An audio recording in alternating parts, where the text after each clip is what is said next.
Hello friends, আর তোমাদের সঙ্গে আজকে শেয়ার করব একটি নিউড আই মেকআপ লুক। যে আই মেকআপ লুকটি তোমরা ব্রাইড বলো, রিসেপশন বলো, পার্টি মেকআপ সমস্ত কিছুর উপরেই করতে পারবে।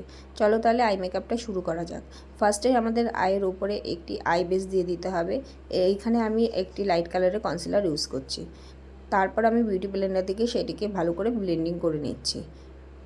আই বেসটাকে সেট করার জন্য অল্প একটু পাউডার ইউজ করব। করার পরে আমাদের ক্রিজ লাইন বরাবর একটি ডার্ক ব্রাউন কালারের আইশ্যাডো নিয়ে ক্রিজ বরাবর আমি এখানে আইশ্যাডোটা দিয়ে দিচ্ছি। আইশ্যাডোটা ভালো করে স্মাচ করার পর তার উপরে একটি রেডিশ অরেঞ্জ কালার দিয়ে আমি ভালো করে ব্লেন্ডিং করে নিচ্ছি। রেডিশ অরেঞ্জের লাইনটা যেখানে শেষ হয়েছে তার উপরে আমি একটি ইয়েলো কালারের আইশ্যাডো দিয়ে স্মাচ করে নিচ্ছি। ক্রিজটাকে আমি কেটে নেবো আবার লাইট কালারের বেস দিয়ে বা কনসিলার দিয়ে। ভালো করে কেটে নেওয়ার পরে আউটার কর্নার আর ইনার কর্নারে আমি ওই ডার্ক ব্রাউন কালার আবার বসাবো। ডার্ক ব্রাউনের ওপরে আমি আবার রেডিশ অরেঞ্জটা ভালো করে স্মাচ করে দিচ্ছি। মিডিল পোর্শনে যেখানটা ফাঁকা আছে সেখানে একটি মিল্কি হোয়াইট কালার দিয়ে আমি ভালো করে স্মাচ করে নিচ্ছি।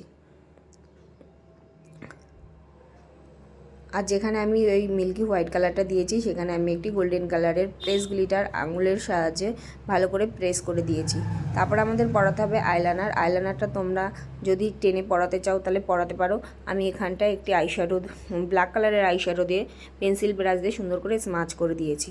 তারপর আমাদের পরাতে হবে ওয়াটার লাইনে কাজল। ওয়াটার লাইনে কাজল পরানোর পরে তোমরা পেন্সিল ব্রাশ দিয়ে ব্ল্যাক কালারের আইশ্যাডো দিয়ে সুন্দর করে স্মাচ করে দেবে সেই কালারটা। দেখো আমাদের আই মেকআপ লুকটা কতটা সুন্দর হয়েছে। তোমাদের কেমন লাগলো আমার আই মেকআপটা তোমরা অবশ্যই কমেন্ট করে জানাবে।